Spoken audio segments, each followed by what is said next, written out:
Елшісі болып білесіздер, бір сөзбен айтқанда Қазақстан. Мен екінші хатшы консулмын. Норвегияда қанша қазақ отбасы, жалпы қанша қазақ азамат тұрады? Норвегияның аумағында 1000-нан астам, егер паспорт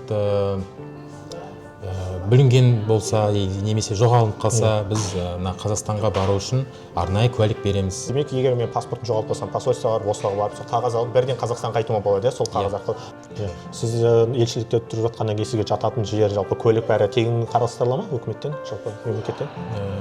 Иә, тиісті қаражат бөлінеді. Бүгін Норвегияда тұратын өзіңіз аты жөніңіз кім болады? Сол кісіден сұхбат алайын деп тұрмыз. Нұрсұлтан. Иә, Қазақстан қай жерінен боласыз? Негізі Монғолияның Байөлке деген жерден боламын. Иә.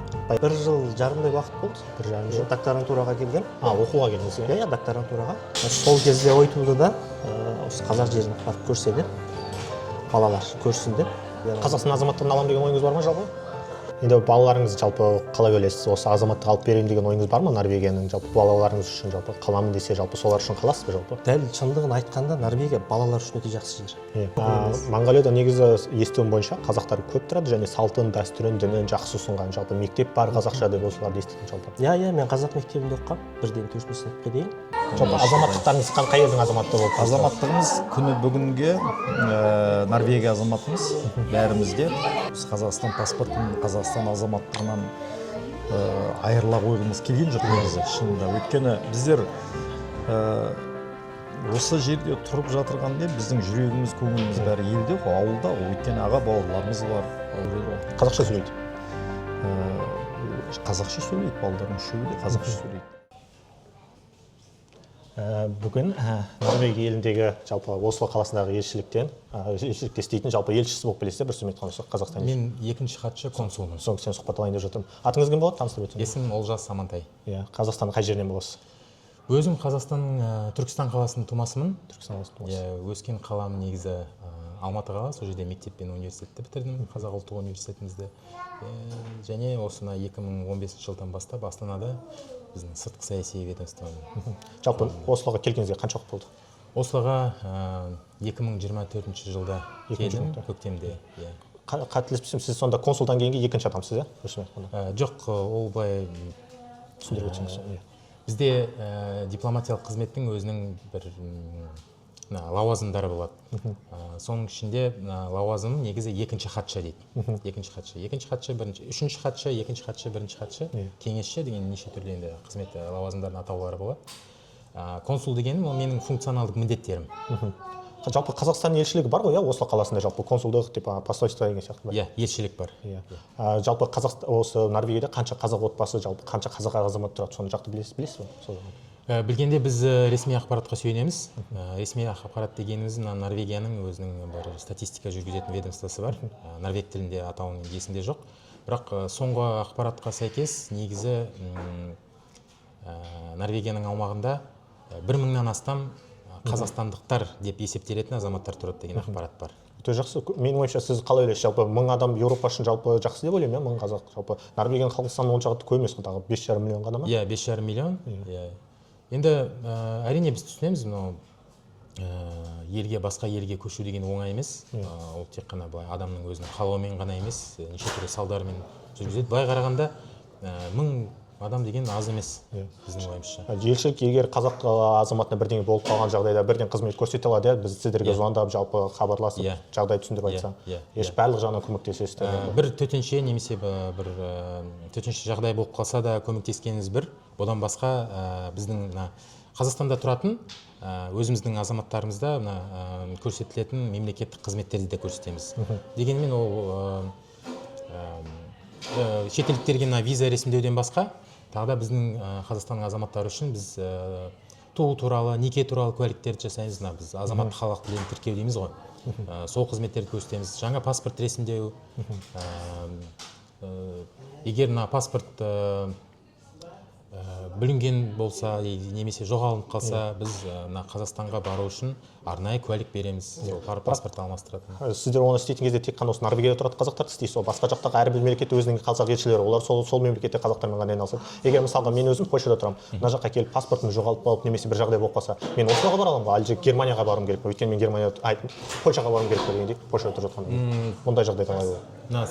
Сіз айтқан мысалда біз біріншіден біздің еліміздің азаматтарымызға қандай да бір заңмен қарастырылған қызмет көрсетуден бас тартпаймыз. Мәселе тек қана қызмет көрсетудің мерзімдері. Егер паспорт десеңіз, ол кішкене мерзімі үлкендеу. Себебі паспорттың өзі Қазақстанда дайындалады. Бірақ бағана айтқан Қазақстан Республикасына қайтып оралуға арналған куәлік деген құжат бар. Оны тез бір күннің ішінде жасап береміз. Территорияға қай жерден келген азамат, қай жерде тұрады, қай жерде оқиды, жұмыс істейді, оған қарамаймыз. Демек, егер мен паспортын жоғалтып алсам, посольствоға барып, осыларға барып, сол қағаз алып, бірден Қазақстан қайтуыма болады, сол қағаз арқылы. Ал егер белгілі бір жағдайларға жатпай, жалпы ақшам жоқ болады, билет алатын жағдай жоқ болып жатса, ондай жағдайда қалай болады жалпы? Бізде ондай да жағдайлар негізі Қазақстанның заңнамасымен қарастырылған. Арнайы бюджеттік бағдарлама бар. Енді бүкіл қалыптасқан жағдайдың мән-жайттары анықталады. Тиісті құжаттар дайындалып, орталыққа жіберіледі. Егер сонда жалпы шешім қабылданады. өкімет жағы біз ғана көмектеседі сізге қайтуға елге. Әрине. Жақын арада болған өзіңіз мысалды білесіз, Ирандағы оқиғаларға байланысты. Ол ақпараттың бәрі ресми жарияланған жаңалықтарда бірнеше мыңдаған қазақтарды елге қайтаруға көмек көрсетілді. Ол жаңалықтарды өте жақсы білемін, жалпы өйткені қазақ азаматтарын тез қайтарды, тек орыстар азаматтарына қарағанда басқа елден ол жағынан өте ризамыз, рахмет жалпы Қазақстан билігіне, өйткені жалпы ондай қиын қыстау жағдайда бірінші болып көмек көрсету біз үшін өте жалпы шетелде жүрген азаматтар үшін өте қамқор, өзімізді бір сөзбен айтқанда күшті керемет жағдайда сезінеміз жалпы. Паспортымыздың қанша деген күшті екенін осылай жанда түсінеміз. Және тағы бір сұрақ кететініміз, осы жақында сайлау болды ғой, Конституцияға дауыс беру, Ослода болды ғой тоже, Ослода сайлау беру, дауыс беру учаскесі ашылған. Қанша адам келді, білесіз бе, бір мәлімет бар ма жалпы? Мәлімет болғанда, өзіміз бәрімізді өткіздік. Тізімдерге сәйкес жалпы 18 адам келді. 18 адам келді. Ол 18 адам дегеніміз елшіліктің қызметкері мен қызметкерлерінің отбасы мүшелерімен бірге.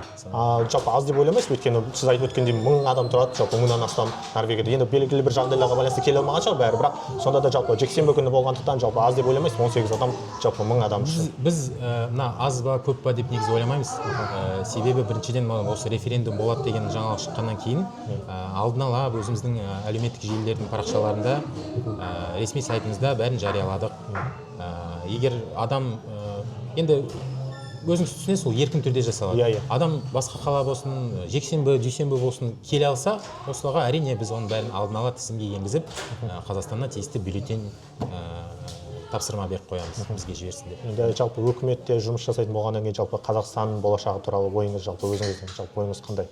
Не ойлайсыз? Енді болашақ дегенде мен Қазақстанның болашағы туралы болжамдау дегенде менде енді қиын. Өзім негізі өзімді жас азамат деп есептеймін. Ондай болжам жасау үшін кішкене өмірлік тәжірибеде болу керек. Бірақ қазір біз көріп жатырмыз. Қазір дегенімізбен еліміз жас болса да біздің тарихымыз бар. Тарихымыз бәрі өзіміз көріп тұрмыз. Прогресс деген бар. Әрине, азамат болғаннан кейін басқа азаматтармен енді бәрін талқылаймыз ғой. Себебі еліміз үшін жан ашиды. Әрине проблемалар да бар, бірақ кез келген проблеманы қадам-қадаммен шешуге болады. Жалпы болашақта қандай өзіңіз жоспарыңыз бар? Қанша жұмыс жасайсыз, қанша уақыт мына жерде Норвегияда? Жоспар дегенмен біздің Қазақстан еліміздің заңнамасы бойынша біздің қазақстандық дипломаттар елшіліктерде 3 жыл қызмет етеді. 3 жыл болғанмен тағы да 1 жылға максимум ұзартылуы мүмкін. Сізге уже жүргеніңізге қазір 2 жылдан асты. 2 жыл болды. Сіз жалпы енді 1 жылдан кейін елге қайтуыңыз мүмкін, немесе қалыңыз. Әлде сізді 3 жылдан кейін міндетті түрде қайтара ма, әлде қалдыра ма, жалпы сондай жағдай? 3 жылдан кейін осы мәселе негізі қарастырылады. Қызметкер осы болу еліне қажет па, немесе орталық аппаратта қажет па? Жалпы өзіңіздің азаматтық ойыңыз бойынша жалпы қалғыңыз келе ма, жаққа тағы да жұмысыңызды жалғастырып елшілікте, әлде Қазақстанға қайту ойыңыз бар ма?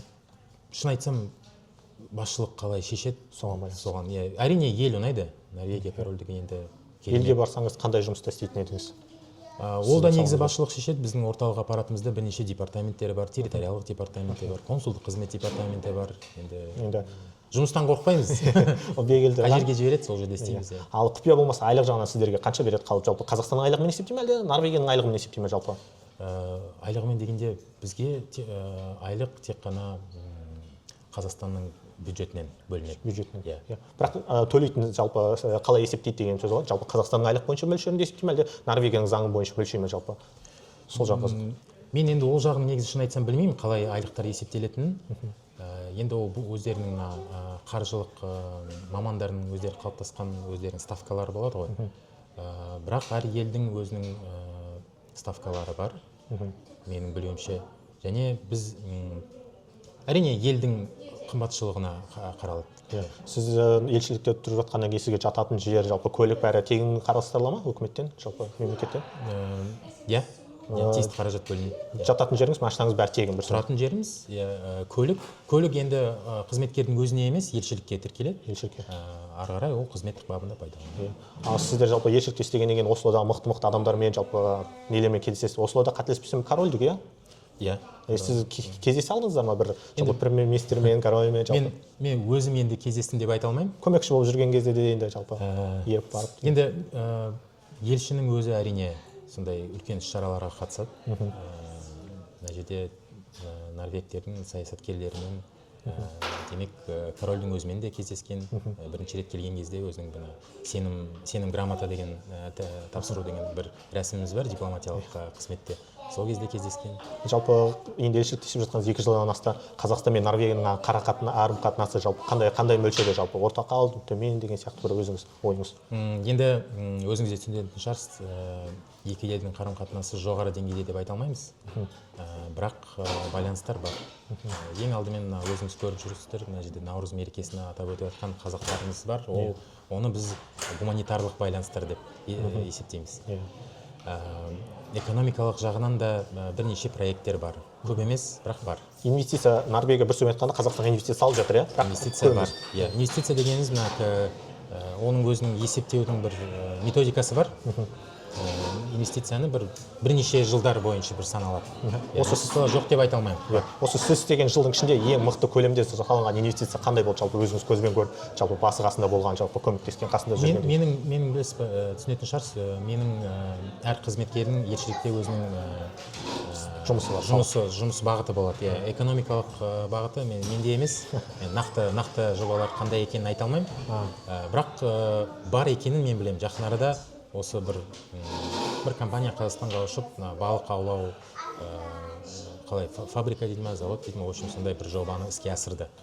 Бірнеше норвег компаниялары да Қазақстанда өзінің өкілдіктерін ашып қойған, оны да білемін. Жалпы білесіз бе, енді Қазақстанда жалпы жұмыс дейтін адамдар көп, осы Норвегия келем дейтін болса, бір бар ма, бір осындай агентство деген сияқты, осындай деген сияқты мықты дұрыс жасайды деген жалпы, немесе бір сайт деген сияқты, жалпы Катарда адам мысалға жіберіп жатыр, осы арнайы государственный сайт сияқты, сол сияқты бір Норвегияда да бар ма, сіз өзіңіз айта алатындай жалпы? Біз негізі ондай жұмысқа араласпаймыз. Себебі сіз айтып тұрған агенттіктер ол мемлекеттік мекеме емес, өздерінің жеке ашып қойған агенттіктері болады. Қайда бір біз елшілік ретінде, мемлекеттік мекеме ретінде біз қайда бір мекеменің мүдделерін жылжыта алмаймыз, араласпаймыз. Жақсы, рахмет. Жалпы басқа да өзіңіз айтатын нелеріңіз болса айтып өтсеңіз, жалпы рахмет сұхбат бергеніңізге. Өзіңізге рахмет. Негізі мына сұхбат берудің өзінің бір тұңғыш менің тәжірибем. Менің де тұңғыш тәжірибем бір себеп қана. Сіздің өзіңіз YouTube каналын ашып жатырмын дейсіз. Қазақ тіліне біріншіден айтарым, қазақ тілінде өткізіп жатқаныңыз үшін көп рахмет. Бізде мына дипломатиялық ғылымда soft power деген нәрсе бар. Soft power дегеніміз ел өзінің абыройын осындай жұмсақ күш дейді ғой, кино арқылы, мәдениет арқылы, спорт арқылы былай жүргізеді. Мен әрқашанда осылай ойлайтын едім, ең мықты жұмсақ күштің құралы ол біздің қазақтың өзі, біздің адамдар. Ең алдымен шетелдіктер, елдер біздің қазақтың өзіне қарап, елдің қалай екенін бағалайды. Сондықтан мына жерде Норвегияда тұратын азаматтарымызға үлкен алғысымды білдіремін. Бағана да өз сөз сөйлеуімде айттым. Рахмет сіздің каналыңызға сәттілік. Алыста жүрсең де жалпы қазақ тілін ұмытпай, дәстүрін ұмытпай жүру керек, сол бірсімен айтқанда. Енді тағы бір қызық сұрақ, жалпы енді билікте болған, енді өкіметке, билікке қызмет ететін болғанда, енді ең мықты деген кездескен адамыңыз қандай болды Қазақстан билігіндегі, жалпы өзіңіз қолыңызда амандасқан деген сияқты? Қазақстан билігінде өзінде ме? Иә. Енді былай өзіміздің министрлеріміз шығар. Аты кім болды? Қазір жұмыс жасай ма? Қазіргі министр де бар, Ермек Беделбай Көшербаев, алдындағы министрлермен өзіңіз айтқандай қол ұстасып амандастық. Қазақстан, Норвегияға келе ме? Қазақстаннан соңғы рет қашан келді жалпы осындай мықты министр деген сияқты, жалпы не адам болсын бір іс сапармен деген сияқты? Іс сапармен мен осында істеп жүрген кезде былай нақты ресми түрде осындай сапар болған жоқ. Бір-екі андай транзиттік сапарлар болған. Жалпы өзіңіздің ойыңызша қалай ойлайсыз? Жалпы бізден биліктен осындай мықты бір министр келіп, жалпы Норвегияның билігімен жалпы инвестиция туралы дұрыс араласқаны дұрыс па жалпы? Әрине дұрыс. Ол мен тек қана қазақстандық дипломат ретінде оны құптайсыз. Дипломат болғандықтан айтып тұрған жоқпын. Ол әлемдегі үлкен арнайы ұйымдармен мойындалған Қазақстанның сәттері бар, сәтті нәтижелері бар. Мына жақын арада жаңалықта шықты, әлемдегі бәсекелес елдердің арасындағы 33-ші орын алдық экономика жағынан. Бізге бірге іске асыратын тәжірибеміз де бар, жобаларымыз да бар, өзіміздің елімізде көрсететін бірталай мәселелері де бар. Енді жалпы тәжірибе алмасу деген ол үлкен сала ғой. Бізде әрине спорт жағынан да менің ойымша жақсы деп ойлаймын, өйткені Норвегияда қыстық спорт өте жақсы дамыған ғой. Қазақстанда да бар спорт, бірақ Норвегияның уровені біздікі өзіңіз білетіндей жетпейді. Сол жағынан да жалпы менің де ойымша, сіздің ойымша да бір деп ойлаймын, бірлесіп тәжірибе алмасқан жалпы дұрыс деп ойлаймын. Сондықтан жалпы спорт министрліктері болсын, нелер келгені жалпы дұрыс деп ойлаймын да. Не алмасқан. Әрине. Әсіресе мен осы Норвегияның соңғы олимпиададағы нәтижелеріне қарап өзімде бірталай оқыдым, зерттедім. Енді қызық нәрсе ғой. Мен өзім үшін жасаған ең басты қорытынды балалармен, кішкентай балалармен жұмыс істеу керек. Балаларды спортқа қызықтыру керек. Сіз қазір айтып жатырсыз, енді спорт министрі әлі келген жоқ.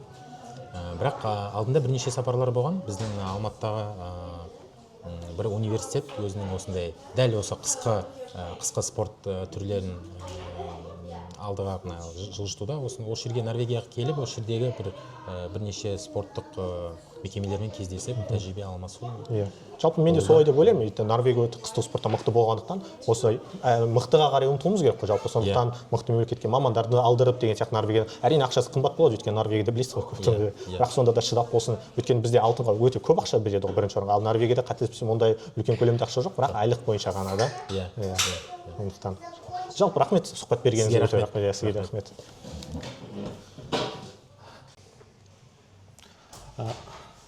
Көрінбей тұрсыз камера жақын. Бүгін Норвегияда тұратын өзіңіз аты жөніңіз кім болады? Сол кісіден сұхбат алайын деп тұрмыз. Нұрсұлтан. Қазақстан қай жерінен боласыз? Негізі Моңғолияның Байөлке деген жерінен боламын. Баян-өлгей дейді моңғолша, қазақша Байөлке дейміз. Сол аумақта қызыңыз естіп көріп жүрмей. Келгеніңізде қанша уақыт болды жалпы? Негізі 1 жыл жарымдай уақыт болды. 1 жарым жыл. Докторантураға келгем. Оқуға келдіңіз, Докторантураға. Отбасыңызбен? Норвегияда докторантураны оқушы емес, жұмысшы ретінде қабылдайды. Визаға да солай кіргенбіз. Skilled workers виза дегенмен 3 жылдың контрактісімен. Одан бұрын Астанада 2 жыл болды, Назарбаев университетінде болдым.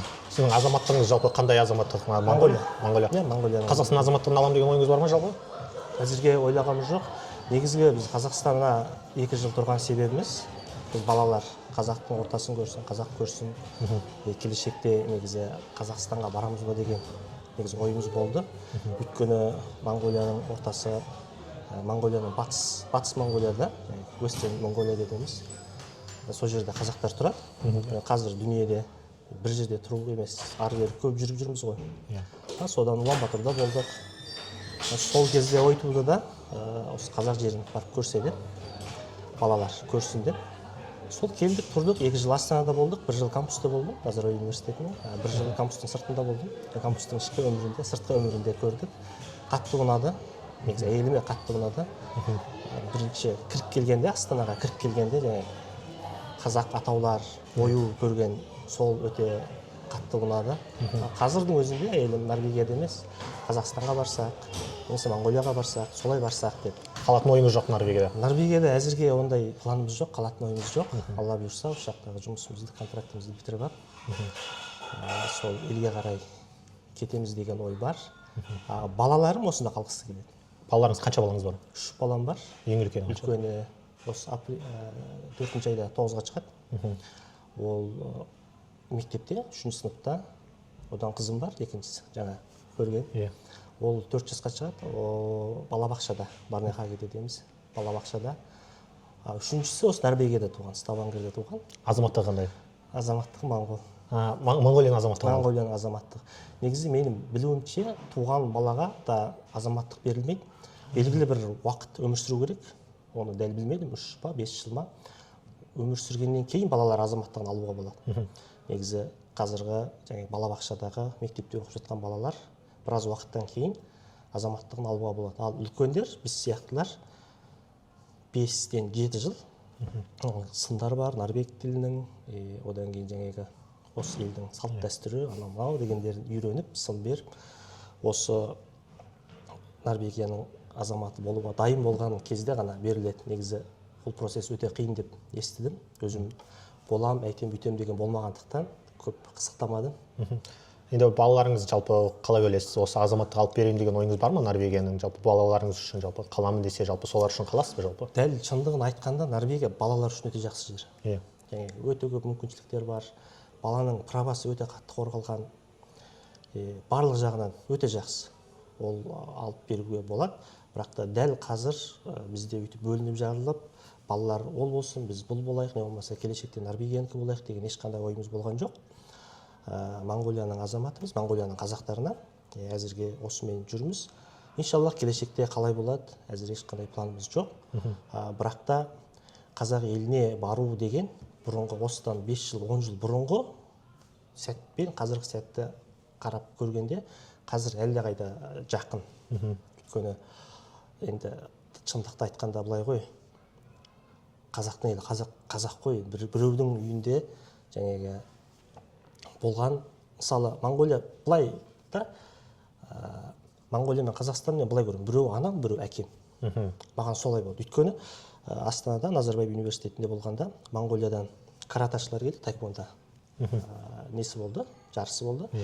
Сонда Монғолия мен Қазақстан болды да, қайсыны нетем деген жанкүйер болған. Өйткені мен кіндік қаным тамып өскен жер Монғолия, ұлтым қазақ. Екеуі де мен үшін қыстық. Сол кезде сезіндім. Өйткені дәл біреуін ұстап таңдай алмадым да, ол өте қиын болды, сөздің ашығы керек, шыны керек. Сол кезде байқадым да, не деген қиын деп. Қиын болды. Монғолияда негізі естуім бойынша қазақтар көп тұрады және салтын, дәстүрін, дінін жақсы ұсынған. Жалпы мектеп бар қазақша деп осыларды естідім жалпы. Иә, мен қазақ мектебінде оқығам, 1-ден 4-ші сыныпқа дейін. Жаңағы Алла разы болсын моңғол халқына, бізді жаңағы бөліп жармады. Қазақ елі деді, мектебімізді ашып берді, қазақша тіл үйретті. Өзіміз үйреттік, сондай үйренгенге мүмкіншілігімізді шығарып берді, жасап берді. Ешқандай қарсылықтар да болған жоқ. Алла разы болсын оларға да. Сол шығарып берген мүмкіншілігіне орай біздің өзіміздің қазақтарда өзіміздің ұлт дәстүрімізді, тілімізді шамамыз келгенше сақтап қалуға тырыстық. Жаңағы күйгіз үй, ою, ішіп жем, тамақтан бастап үлкен әжелеріміз, аталарымыздан көрген тәлім, тәрбие қалай болды, солай көріп үйреніп келеміз. Бізден кейінгі нәсіл қалай болады, оны білмеймін. Қыз алып, қыз берісу жағынан қалай жалпы моңғолдармен араласқан бұл жақта жалпы тек қана қазақпен ғана? Негізі оған дәл нәрсе айта алмаймын, өйткені мен маңайымнан араласқан кісілер көп болмады, бірақ достарым болды, моңғолдан қыз алған. Ол жаңағы алсат берсек, бірақ та көбінесе жаңағы отбасылар, ата-аналар қарсы келеді, кейбіреу жылы қарамайды, бірақ та жаңағы біраз уақыттан кейін болысып жатады. Негізі қыз алады, қыз бергенге тым қатты жақсы қарай қоймайды. Бірақ алып жағында алып жатады. Сіздің ойыңызша қалай? Моңғолдармен біздің дәстүріміз ұсақ болады ма? Жалпы мен өзім Моңғолияда болмағандықтан ол жағын білмеймін. Біреулер иә дейді, біреулер жоқ дейді мысалы. Ұқсастық та бар, бөлектік те бар ғой. Дін жағынан айтып көрсек, дініміз бөлектеу. Қазақтар көбінесе мұсылманшылыққа жақын болады, моңғолдықтар көбінесе буддизм болады. Моңғолдықтардың өзінің ата діні болғанда шаманизм, табиғатқа сыйынады деген сияқты. Ал енді олар да көшпенді, бізде көшпенді. Ол жағынан алып қарасақ, көп нәрсеміз ұқсайды. Мысалы, кигіз үй, олардың да кигіз үйі бар, біздің де кигіз үйі бар. Бірақ та олардың кигіз үйі бізден басқаша, біздікі басқаша. Біздікі үлкен, биік болса, моңғолдықтардікі кішкенесі де болады, үлкен де болады, бірақ төбесі аласа болады деген сияқты. бар, жоқ деуге келмейді, бар. Монғолияның өзінің мен білетін жалпы халық саны өте аз, 3,5 миллион ба сондай ғана. Жалпы қазақтардың саны қанша ол жақта? Сол 3,5 миллионға қазақтарды көп өткен азамат Оны болған. дәл статистикада қаншақты қазақ бар, оны білмеймін. Біз Миллионға халық жете ме? арасында, миллионға жетпейді. Халық арасында 3-тен 5% деп көп айтылады. Жаңағы барлық 3,5 миллион монғолдар, Монғолияда 3,5 миллион халық бар болса, соның 3-5%, 150 мың маңында қазақ бар деген сөз. Монғолияның халқының аз болғандықтан Қытайда да өте көп монғолдар бар. Иә, ол жағын білемін, ішкі Монғолия дейді. Жалпы өзіңіздің болашағыңыз бойынша енді Қазақстан азаматтығын алғыңыз келеді ғой? 50-50. 50-50. Иә. Өйткені жаңағы айттым ғой, кіндік қаным тамып, мен сол жерде өскендіктен туып өскен жер адамға қанша айтқанмен ыстық болады екен. Бізде Қазақстанда негізі екі азаматтық болмайды ғой, жалпы сол жағынан екі азаматтыққа рұқсат берсе, онда алар едіңіз, міндетті түрде Қазақстан. Әрине. Егер сондай жалпы шетелде тұратын қазақтар үшін мен жалпы өзім көп аралап жүрмін ғой. Екі азаматтық болғанда өте жақсы болатын еді, менің ойымша сізге. Оның да жаңағы өзіндік проблемдері бар. Өйткені жаңағы Монғолияда екі азаматтыққа рұқсат берілмейді. Өйткені жаңағы екі үлкен елдің ортасында халық саны аз, екі азаматтық берілсе, мысалы басқа елдің азаматы саны көбейіп кетсе, жаңағы демографияға өзгеріс әсер етеді. Сондықтан рұқсат берілмейді деп өз басым ойлаймын. Қазақстанда да солай. Болса, берілсе, әрине жақсы ғой. Әрине жақсы ғой. Норвегияда не мамандық оқисыз? Айттыңыз ба, айтпаңыз ба? Инженер механика. Қазіргі жағдайда офшор wind turbine дедеміз. Теңіздің үстіндегі желден энергия шығаратын турбиндер. Сол салада жұмыс істеймін. Оқып жатсыз. Қазақшасын жақсы білмедім. Айтып қала бермеңіз. Ештеңе етпейді. Менің каналым негізінен қазақша болған дұрыс негізінен бәрі. Иә, қазақ тырысып жатыр. Сіз жалпы мамандығыңыз қазір оқып жатсыз, иә? Сіз мемлекеттен ақша беріледі, сізге қай мемлекет ақша береді? Негізі оқу деп айтылғанымен оқу емес, жұмыс жасап жатырмыз. Бір проект бар, соған жұмыс істеп жатырмыз. Айлық қалай төлейді? Айлық үкіметтің жұмысшысы ретінде көріледі. Норвегия? Иә, үкімет, Норвегия, бізде жаңағы үкіметтің жұмысшысы қалай? Бізде солай. Жылында 25 жұмыс күні демаламыз. Айлығымызды аламыз деген сияқты. Жұбайыңызда да мамандық оқи ма? Жоқ, ол қазір жаңа 1 жасқа толып жатыр, баламызды қарайды. Енді жасы болмаса қанша төлейді сізге мына жақта айлығыңыз? Докторантураға бір жылда кронмен айтқанда 560 мың крон. 560 мың, ол теңгемен қанша болады, өзіңіз есептеп көрдіңіз ба? Теңгемен білмеймін, доллармен 56 мыңдай доллар болады. Бір жылға? Бір жылға. Сізге береді ақша? Иә, жаңа айыппұл. Бұндан айыппұлдан бұрынғы ақша. Айыппұлдан кейін примерно ой, жаным, тісіме түк қалмайды ғой, қазір папасы таратып алып берсін же?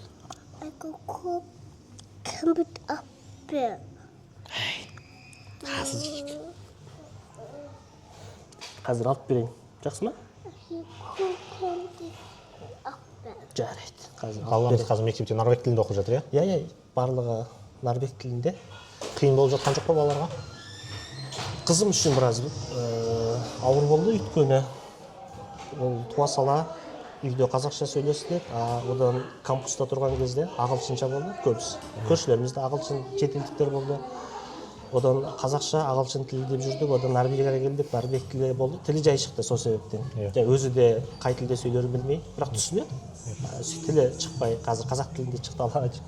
Көшу жағынан жалпы ауыр болды ма сіздерге? Жалпы Монғолиядан Қазақстан келіп, Қазақстаннан Норвегияға келу жалпы. Негізі қанымызда бар ғой, көшпенді. Өте тым сондай ауыр болды деп айта алмаймын. Өйткені біз оның алдында да ары бері көп жүріп жүргенбіз. Өзім Турцияда оқығам, бакалавриатымда. Турцияда? Истанбулда. Сондықтан ба көшу негізі біз үшін нормал. Отырып жарайды, бүгін осылай кетейік десек, деп жүре береміз. Ол жағынан көп не болған жоқ. Бірақ та Норвегияға келгенге документ жағынан процесс өте ұзақ болды. 5-6 ай күту уақыты. Өйткені Норвегияда барлық нәрсе сондай ақырын, асықпай жүреді екен, оны да көрдік. Біз қазақтар біраз асығып жүреміз ғой, тез болса деп. Осылай келдік, ол мінезіміз кішкене өзгерді деп айтуға болады. Болса болады, болмаса болмайды жаңағы. Жалпы қанша тіл білесіз өзі? Көп жерде оқыған екенсіз. Негізі қазақ тілін білемін, моңғол тілі, мен Моңғолияның азаматымын. Турцияда оқыдым, түрік тілін білемін. Қазіргі жұмыс шаруам бірақ ағылшынша. Орысша азды-мұзды білемін, өйткені менің кішкене кезімде бізде Моңғолияның MN25, Mongolia National 25 деген каналы болды. Одан орыстың Первый канал деген каналы болды, Қазақстанның Хабар деген каналы. Осы үш канал ғана болды. Және мен Первый каналдан, бірінші каналдан орыстың көп мультик көретінмін. Содан ба орыс тілін жақсы түсінемін, сөйлегенге нашармын. Норвег тілін үйреніп жатыр. Үйреніп жатырсыз. Норвег тілі қалай, қиын ба? Нормал. Қанша уақытта мысалға жақсы үйреніп кететін деп ойлайсыз? Жақсы үйрене қойғам жоқ. Бірінші дәрежесін бітірдім. Норвег тіліндегі проблем қиыншылық мынада. Жаңағы официальный бір норвег тілі деген жоқ. Өте көп диалектілері бар. Мысалы, Ставангер диалектісі бар. Французға жақын, ырда ыр дейді, мысалы. Ослонікі болғанда таза ыр дейді, мысалы. Сол сияқты содар қиын болады. Сіз осы қалада тұрасыз? Иә, осы Ставангерде. Жалпы қалай, сізге қала жақсы ұнай ма? Тамаша. Жалпы менде келгеніме кеше болды, жалпы ұнады қала, жалпы қарапайым, тыныш. Өте тыныш. Менің естуім бойынша Ослода өзім болған жоқ, бірақ Осло тым шулы, неден басқа елден келген адамдар көп деп естідім, иә, Ослода? Иә, осы Ставангерде басқа елден жоқ, Осло қаласында. Ослода. Ослоны білмеймін, Ослоға тұрып көргем жоқ, тек қана барып көрдім. Ставангер жаңағы мұнай қаласы болғандықтан, осы қалада, біздің қалада шетелдіктер өте көп. Өте көп. Кеше айт намазы болды, өте көп. Иә, мұсылмандар да көп, шетелдіктер де көп, өте көп кісілер бар. Өйткені мұнай компаниясы, мұнай қаласы. Осы Норвегия. Болды, басқа сұрағым жоқ, енді өзіңіз айтып кетер, қосып кетермен нелеріңіз болса, айтсаңыз, не айтқыңыз келетін еді жалпы? Барлық қазақ еліне Наурыз мерекесімен құттықтаймын. Өмір оң болсын, ақ мол болсын, еліміз, жұртымыз аман болсын. Рамазан кеше бітті, айтымыз қабыл болсын, аманшылықта болайық. Рахмет, сізге де сұхбат беріп өстіп келіскеніңізге, жалпы көп рахмет. Бүгін Наурыз мерекесін осы Ставангер қаласында ұйымдастырып отырған кісілер сұхбат алайын деп жатырмын. Жалпы өзіңіз таныстырып отырсаңыз, аты жөніңіз кім болады? Так, менің есімім Бақытжан. Мен Атырау қаласының Батыс Қазақстан тұрғынымын. Осы біраз жыл болды. Жолдасым бар, Ләйла. Біздер инженерміз. Ұлдарымыз бар. Тұрып жатқаныңызға қанша уақыт болды? Біздердің келгенімізге 2009 жылдан бері қарай осы сияқтамыз. Біраз жыл болды, иә. Мен кейінірек келдім.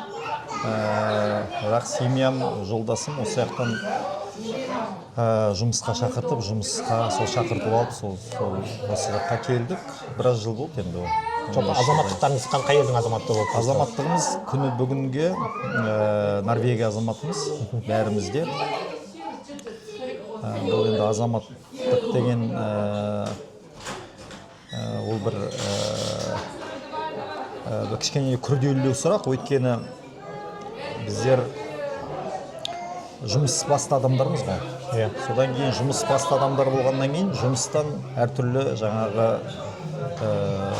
бір нелер болады, жаңағы жұмыс барысында жүру керек болады анда-мында. Ұлыбританияға, болмаса ақш-қа, болмаса тағы бір сондай. Сол кездерде бір кішкене кедергі болады да, жаңағы виза алу керек болады, басқа да шаруалар. Сондықтан енді біздер енді кішкене болашағымызды бір жұмыс енді бір 10-15 жыл осы жақта көреміз ғой енді өзімізді. Соған байланысты сосын сондай күрделілеу нәрселерді сосын ақыры болатын болғасын осында болайық, паспортын алайық деп солай шештік. Балдар енді оқуларында оқыды, оларға да солай керек болды.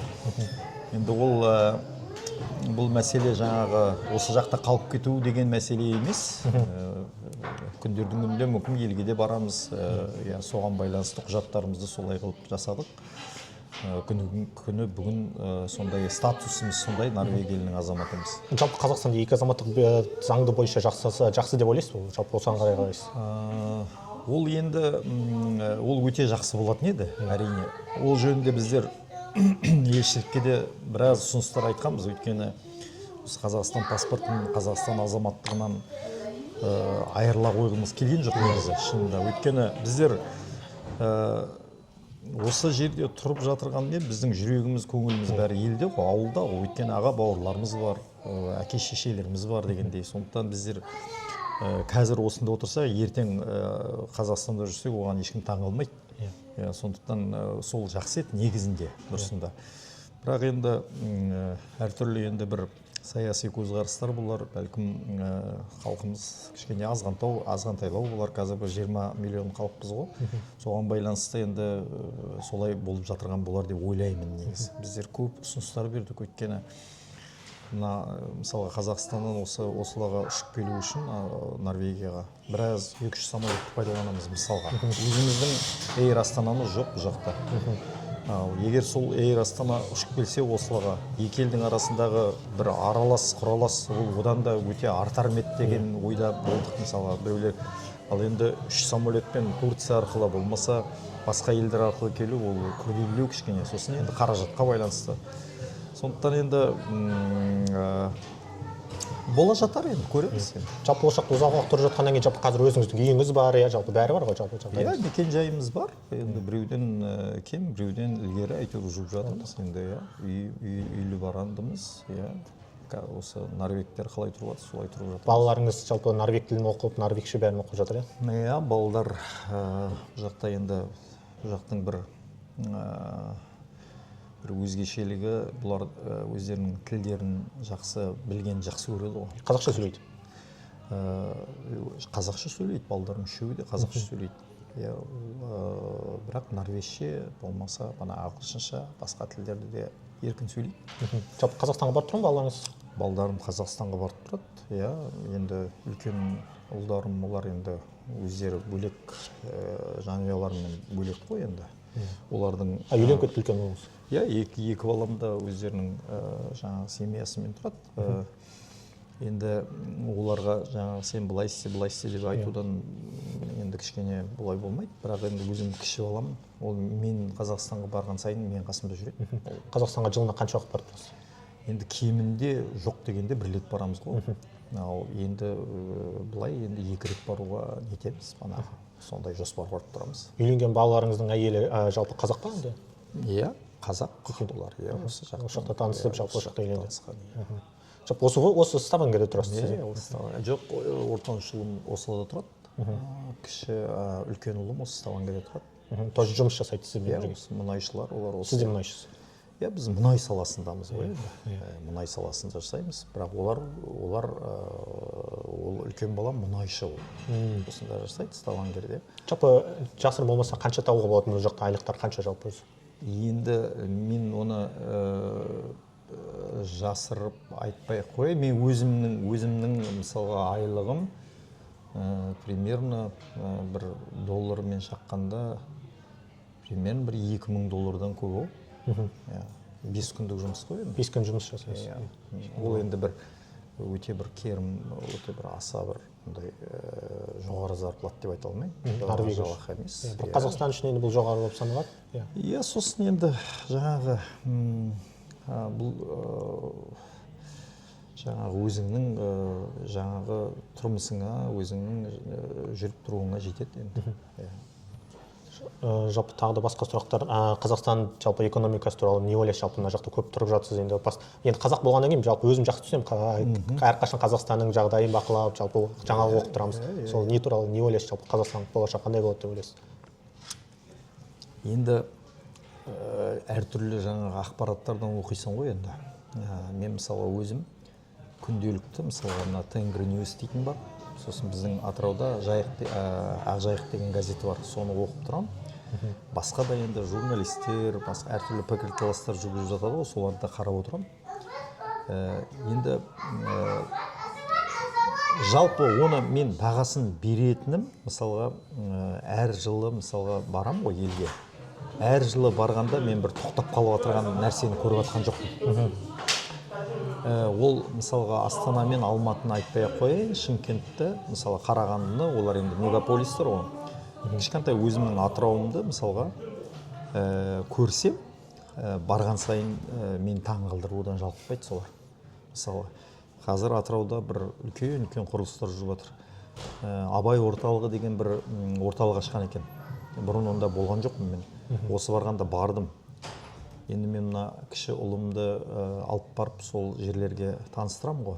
Сонда ол айтады, жаңағы мынау дейтін мынандай нәрсені, мынандай ғимаратты мен ешқашан да көрген жоқпын дейді. Ананың ішінде бүкіл спорттық әртүрлі ойындар, жаңағыдай әртүрлі бір күшті мәдени орталық екен.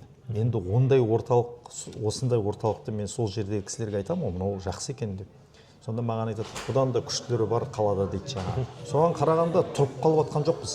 Жалпы енді спорт жағына келсек, онда спорт жағында Норвегияда қыстық спорт өте жақсы дамыған ғой жалпы. Қыстық спорт, биыл 18 медальмен бірінші орын алып шықты ғой. Бірақ бұларда бір, мен өзім де спорттан әрі адам емеспін, спортта жүрген адаммын. Бірақ бұлардың спортқа деген несі, банағы жүйелілігі ұнайды маған, жүйелі түрде. Сосын жаңағыдай бір адамға өзіне еркіндік береді негізі.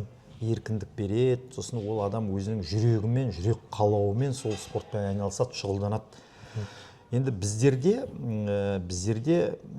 енді кішкене жаңағы тренерлер жағынан, басқа да бір орталықтардан мүмкін жаңағыдай бір қаттырақ айтып, сен былай істемедің, былай істедің деп, енді біздің менталитетіміз кішкене басқашалау ғой. Бұл жақта ондай емес. Енді бәлкім сол өзінің жемісін беріп тұрма, баламен спортпен шұғылданған балаға мүмкін жаңағы өзіне ерік беріп, өзінің бір жасағысы келген нәрсесін жасап, банағы сен мынаны істеуің керек, осыны істемесең сен бұл құрамада болмайсың, болмаса сен ешқандай жетістікке жетпейсің деген талапты мүмкін кішкене босаңсыту керек па деп кейде ойлаймын. Бірақ жалпы біздің Қазақстанның біздерде жаңағы мынандай командалық ойын негізі көп жеміс бере бермейді ғой негізінде. Біздерде жеке, мысалға мықты күресшілер, мықты боксшылар, мықты жаңа карате бар, басқа түрлері осы қатты дамыған. Бұл жақта ондай емес. Бұл жақта банағы енді көзін ашқалы шаңғымен өскен балдар ғой енді. Құрттай жас жарымға толған баланы шаңғыға нетеді ғой, бұлар тәрбиелейді ғой. Ал біздерде басқаша, біздердің кішкене менталитетіміз, біздер бокс, күрес, сондай спортқа.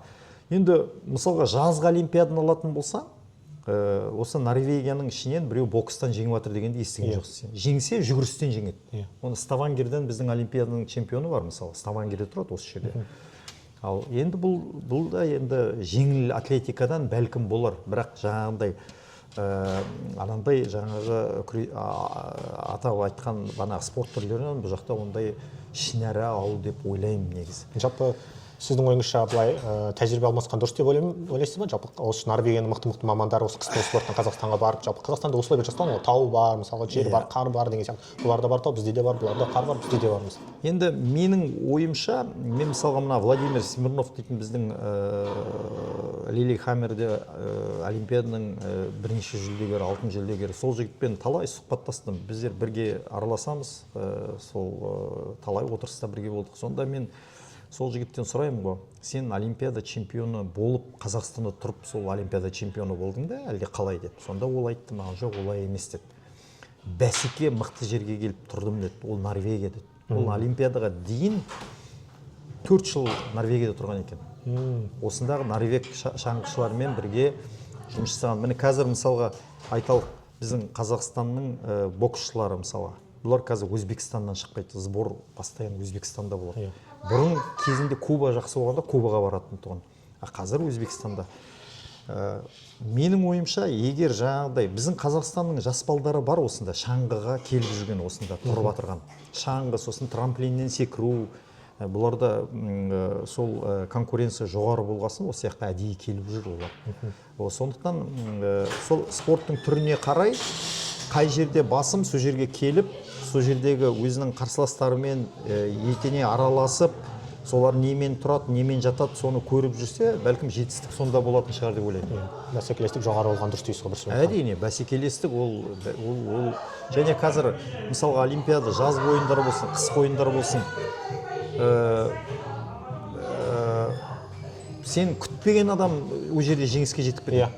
Күтпеген адам. Қазір мысалға сен бокс құрамасы, болмаса күрес құрамасы, сен барып менің қарсыласым анау екі адам жеңсем мен чемпион боламын деп айта алмайсың. Қазір Африкадан да келіп те сен жаңа ұтып кетуі мүмкін. Сондықтан енді әр жерде дамып жатыр ғой, енді оны өздерінің мамандары білетін шығар. Қазір мен мысалы мына ұлымды үстел теннисінен дайындап жүрмін, жарыстарға апарамын. Сонда мен өткенде әдейі Қазақстанға апарып 15 күн осы баланы сол біздің Атыраудағы ішіндегі үстел теннисінен спортшылардың арасына салдым бұл баланы. Сонда ол келіп көзі ашылып келді. Мен мұнда дейтін мықты ойыншылар бар екен ғой деп бана. Мен айтамын, сен қалай ойлайсың? Ол тек Атырауда, сен Астана, Алматыңды айтпай-ақ қой. О жақтардың сені бет қаратпайды олар деген. Сондықтан көргені жақсы, енді жүріп көргені жақсы. Жаңа байқап қалдым, жалпы кепкаңызда ұлттық қауіпсіздік комитет дейді, жалпы сонда істеп пе едіңіз жалпы? Жоқ, мен ұлттық қауіпсіздік комитетінде жасаған жоқпын.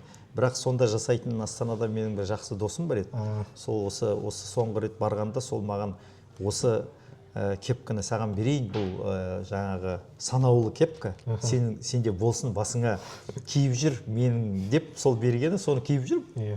Жалпы сіз Қазақстанға барған кезде Норвег азаматына безбей ғой Қазақстан, иә? Норвегия, мен қазақстандық болғандықтан маған 30 күн виза керек емес. 30 күн мен боламын.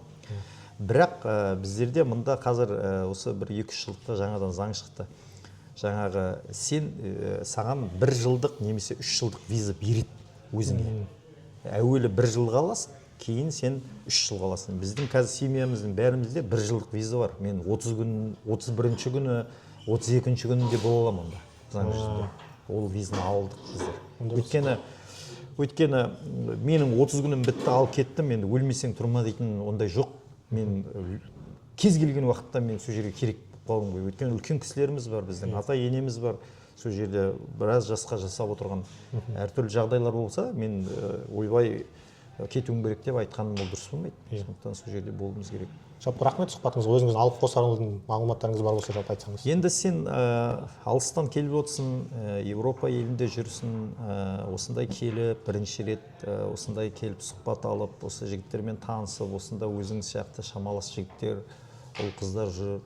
Осындай нәрселерді ақпаратты таратып, осындай біздің енді мына жаңа сөзімде де айттым ғой, біз бұл Наурыз мысалға біз үшін болмаса сіздер үшін ол бір танысық нәрсе емес.